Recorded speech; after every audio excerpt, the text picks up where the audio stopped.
This is the Hope Not Nope podcast, where we answer your questions and share inspirational stories to fill your soul with hope. Our mission is to empower hope to those who have been plagued by nope. I'm Dr. Dylan Caswell. And I'm Brandy. And we're here to bring you out of the nope and into hope. Welcome to the Hope Not Nope podcast. Thank you so much for tuning in. This question is from a listener named Will, and Will asks, I've been seeing a lot of trending posts about how sunscreen is bad for you. And I'm wondering if I should not be using it when I am training outside. Oh, Will, where do we start? I know. Where do we start? We'll touch on risk versus benefit and the trend that is happening. And we'll get into some points here, but let's start with the trend. So there's this trend going on that sunscreen is dangerous for you, and that it's blocking vitamin D production, and we've become vitamin D deficient as a population, which then has led to the inability to fight off illnesses and infections, and sunscreen is the culprit in this narrative that's going on. And then it somehow turned into the trend of people lighting sunscreen on fire as it's being sprayed out of the can and making an emotional argument that this flammable substance is being put onto your skin and is toxic and dangerous and is doing more harm than good. It's aerosol.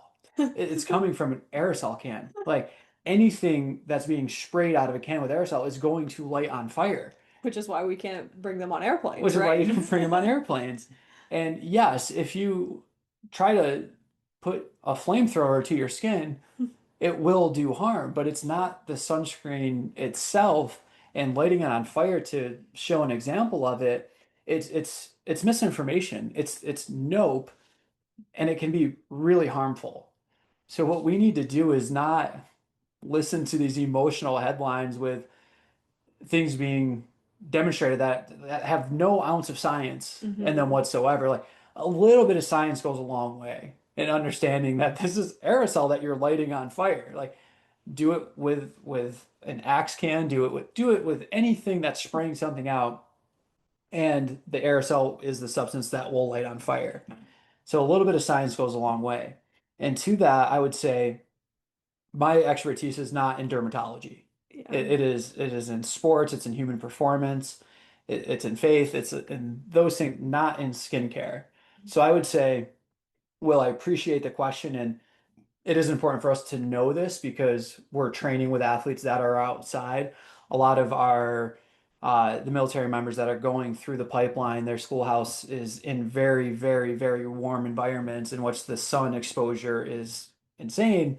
And so we do have to be aware of sun exposure and sunscreen and what the damage can be from the sun, and is sunscreen actually harming them or not harming them. So we do have some info to share, but I would just say asking a dermatologist that is grounded in the science is going to be the best bet to get the best answer from this. They're going to be able to provide the best framework based on hope, based on science, and truly wanting to care for that individual. So I would say definitely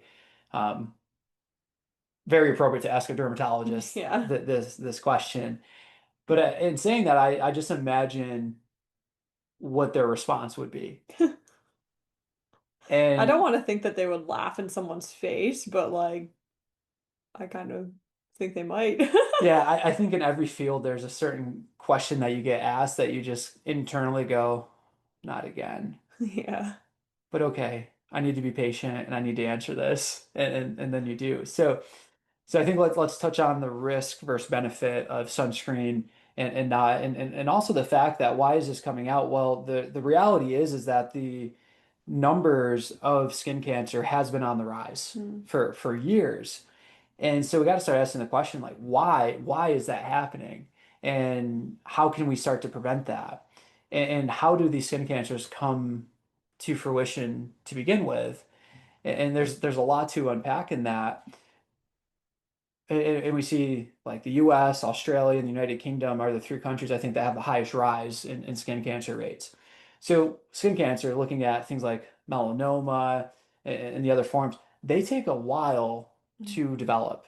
They're not going to happen overnight, in a week time frame, in a year time frame. They take a long time to accumulate and then become cancerous cells. So people will get a melanoma in their 20s or 30s, but that was from sun damage when they were a child Yeah. that developed over time into that. So we got to keep that in mind that this is a multifactorial condition that takes a long time to develop, but there is something that is needed for that condition to happen, and that is sun damage, right? Hmm. Like there has to be an exposure that damages that the skin, creates DNA alterations that then allows this to happen.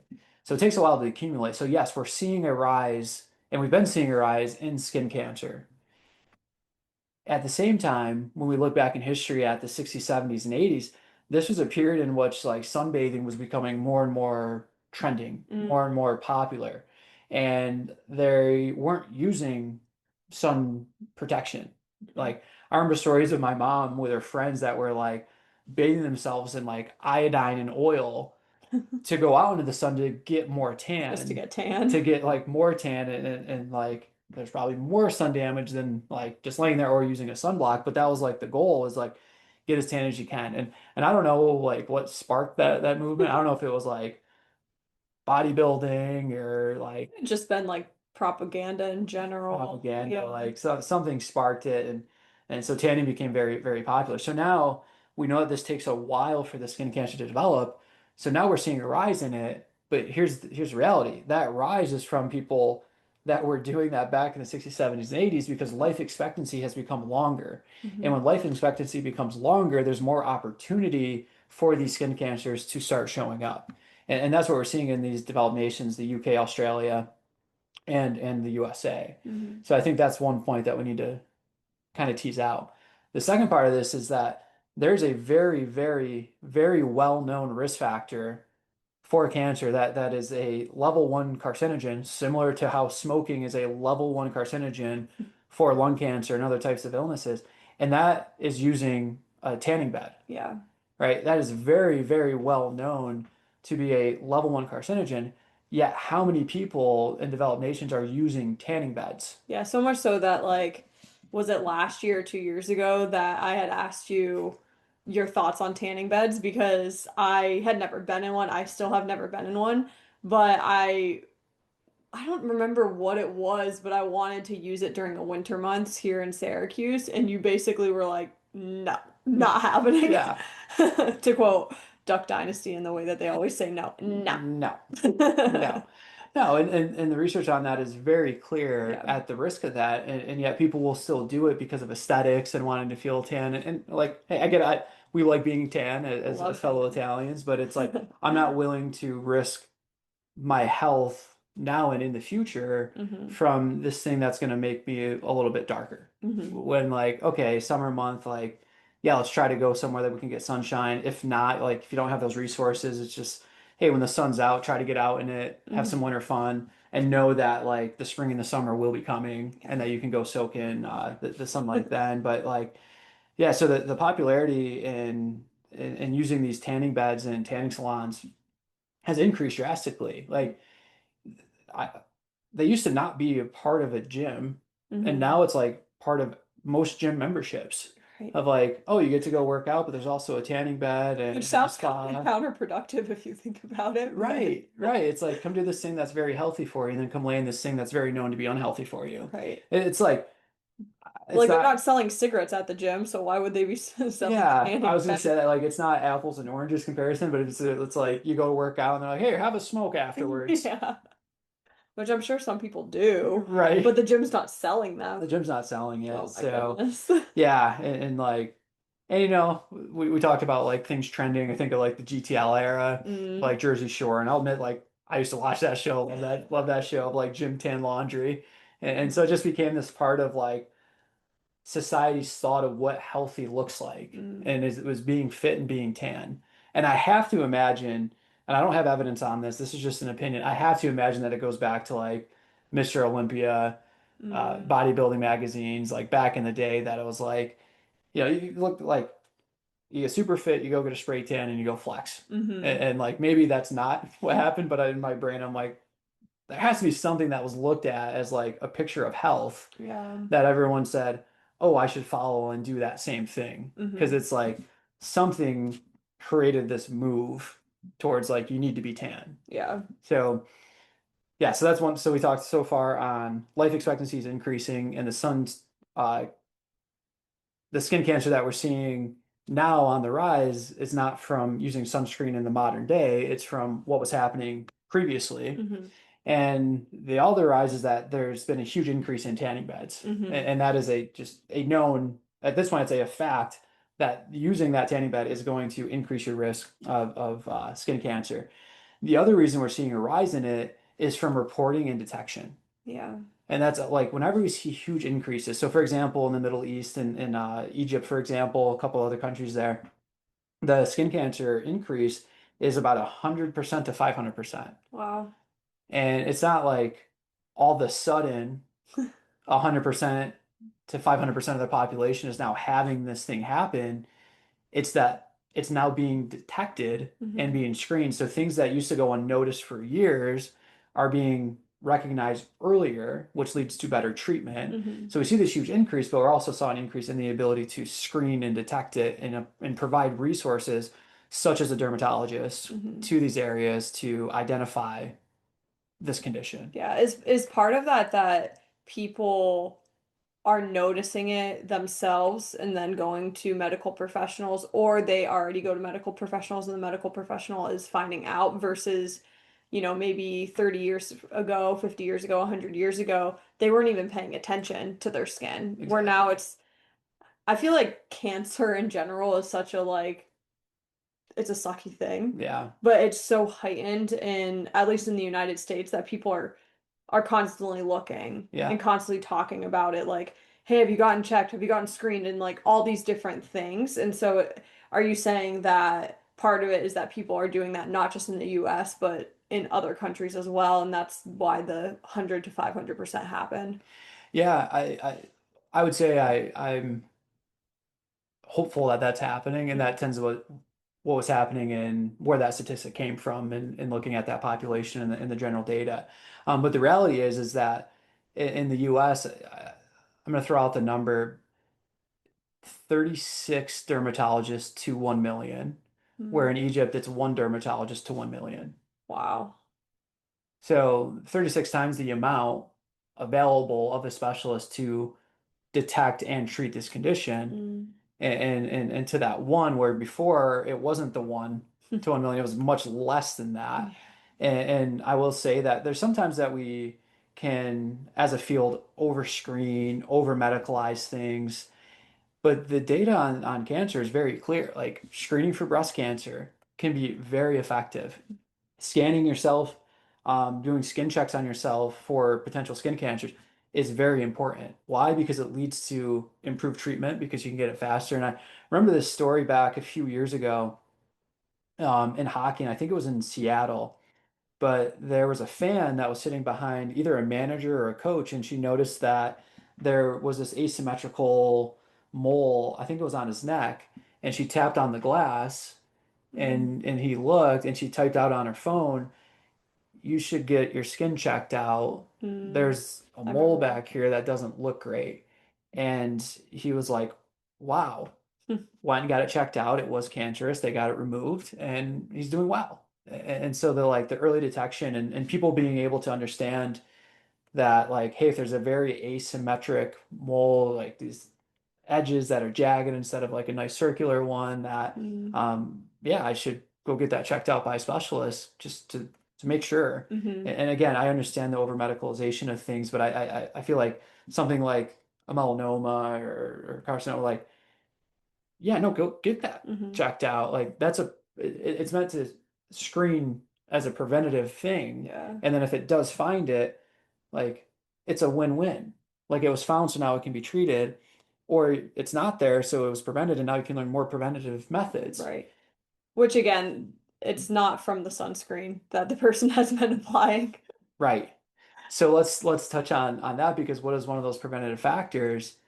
Well, sunscreen Hmm. and protecting your skin in very, very warm climates. So it seems counterintuitive in a warmer climate that you want to have like your skin covered, but that is the reality Yeah. of it of cultures and populations that are in the desert. Like they're not walking around with sleeveless shirts and tank tops, Hmm. shorts on, right? They're like their skin is covered with material because of the amount of sun damage that could happen, Hmm. and that. And there's a lot of other factors that go into that. But I also think when we look at the U.S., Australia, and UK, like we wear a lot less clothing Hmm. than other nations would do as Yeah. a whole. I don't think anyone's going to argue that. Yeah. Like take a walk around the block and then go to a college campus, Yeah. you'll see a lot of lack of clothing.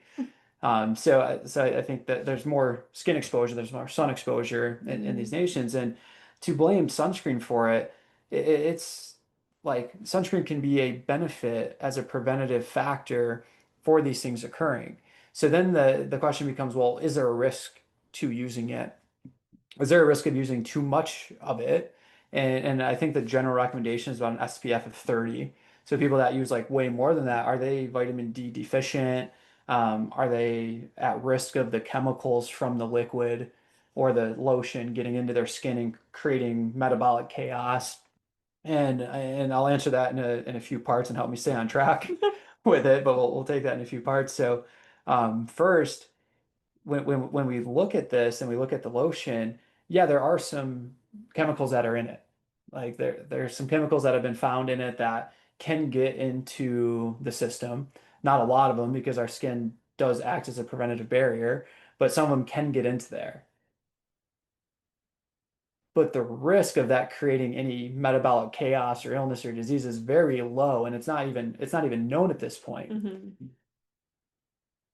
Where some people would say, well, yeah, exactly. Like we don't know the amount of toxins it can release into the system, and like I don't want to be the one to find out. Well, do you want to be the one to find out in 30 years you have melanoma because you didn't apply sunscreen? Right. Like we got to look at the risk versus benefit here. Yeah. And I trust that my body is healthy enough that if it takes on a couple of toxins, that it's going to be able to go ahead and fight it off and get rid of it Hmm. versus risking something that has a lot more science behind it in a skin cancer. So not disqualifying that the lotions could be maybe improved, that the sprays could be improved. They're not flammable, it's the aerosol, but the stuff in them, can they be slightly improved? Yeah, sure, maybe. Hmm. But like, does it create harm? Not that we know of. Yeah. Does not applying it and getting sun damage create harm? Yeah. And we know that from the research, and we know that it takes a while for it to follow up. So Yeah. when we weigh the risk versus benefit, the benefit of sunscreen right now far outweighs the risk. Hmm. So I think that's one point. What was the other point I was going to make? I remember what it was. You beat me. So the research in this has shown that it does reduce, using sunscreen reduces the risk of these skin cancers, but it also shows that is there a vitamin D deficiency? Because I think this is probably where this trending thing is stemming from. Mm. Does applying sunscreen create a vitamin D deficiency, especially in an area that doesn't get a lot of sunlight, and then all of a sudden they get a lot of sunlight, like through those winter months, they're already deficient in vitamin D. Now they're lathering up this lotion that could block the synthesis of vitamin D or inhibit it. So is that a problem? And what's fascinating is that the research has shown that there is a vitamin D inhibition that happens when sunscreen is used in a very controlled manner in which the application is put on appropriately every 2 hours evenly, Mm. which the researchers said does not happen Yeah. in reality. Like people aren't lathering it on every single part of their body appropriately. They're not reapplying it every 2 hours or Hmm. whatever the recommendation is. And when in very controlled conditions, it did inhibit slightly, Mm. a very little bit. When they looked at it in the real world, they found it didn't make a difference. Yeah. So again, like we got to look at the science and understand how the study was done in a controlled manner, how it then applies to what's happening out in the real world. It's efficacy versus effectiveness. What is the efficacy in a very controlled manner? And then the effectiveness, what happens in the real world? Is it actually being used the way that it was used in the study design or in the lab? And when that's not the case, we look at sunscreen and we see, yeah, that's not really the case. Hmm.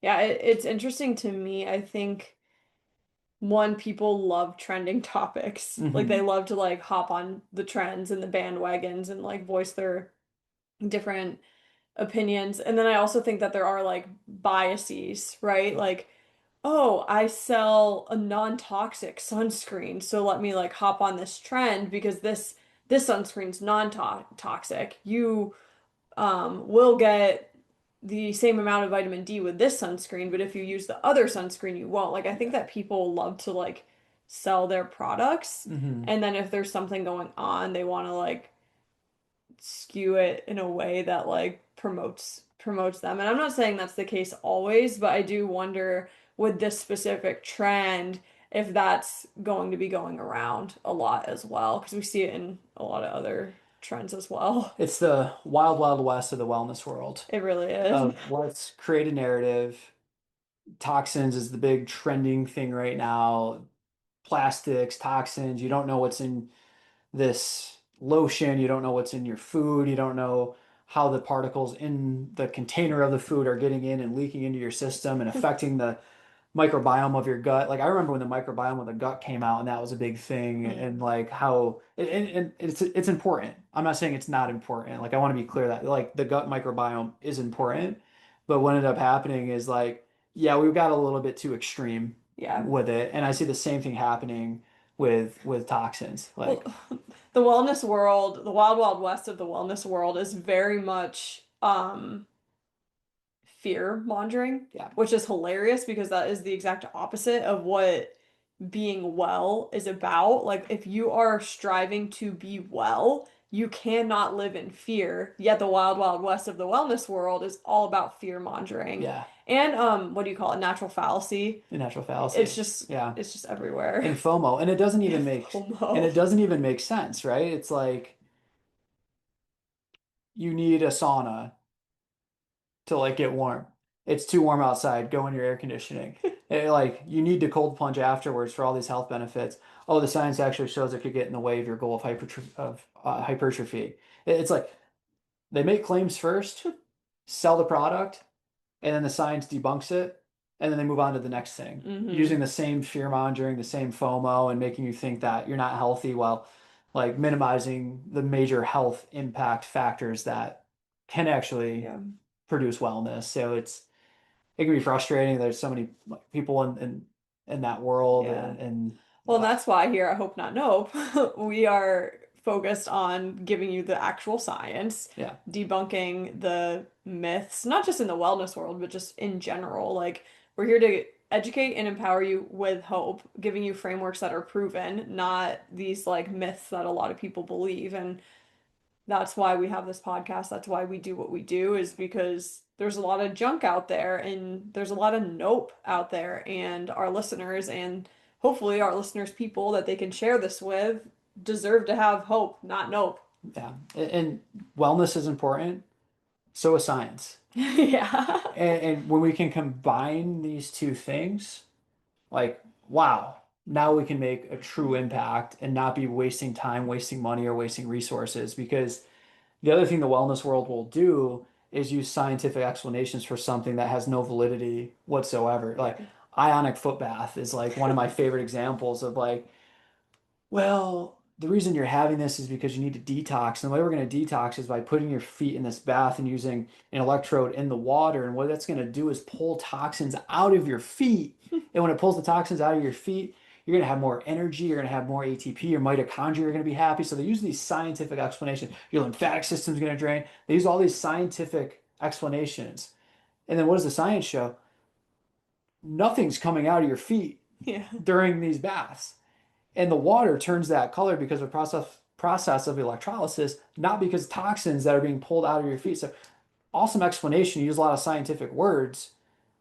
It's not valid. It Yeah. is completely made up, and you use science words to try to explain it. And again, it's one of these situations in which like I think they really believe it, Hmm. that like this is the case and that, like this is what's happening. And it's like, no, like the science world is not out to get you. Yeah. They're out to figure out, is this something that is beneficial to the population both as a whole and outliers, because if Hmm. it's a benefit in either one of those, like we need to make that part of practice. And then people are like, well, now it's the insurance companies and this and that. Like, no, they are willing to pay for something that is shown to be beneficial Right. because in the long run, that's going to help them make more money. And Hmm. the bottom line in those situations and systems, it is money, Hmm. and they want to make more money. So they're like, I don't know, it's just this. like science is against wellness. Like, no, science is trying to support it Yeah. in the proper way. And if it doesn't fit your bias, like go fine, go spend your money, go spend your time on things that are nothing more than a placebo and with fancy explanations and go ahead and move on to the next trend and the next trend and the next trend.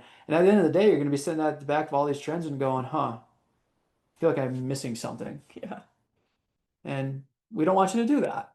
Yeah, I mean, if you are missing something, it's called hope, and you're the reality is you're probably not the one listening to this podcast because you're starting to see that, not that we talk about this stuff all the time, but it's a common theme in the way we communicate. And so those people probably aren't listening. But the Yeah. people who are listening are probably the ones that know other people. Like, I know we know people that are in that boat, and that's hopefully you'll share this, not to like constantly be like, oh, share our podcast, but like hopefully you'll share this truth with them because it is the truth. Yeah. So, Yeah. And I'll put in like our systems were created beautifully to be able to detox whatever is put into them. That's why we have a liver. That's why we have a lymphatic system. Like we already have these things that are already doing these jobs.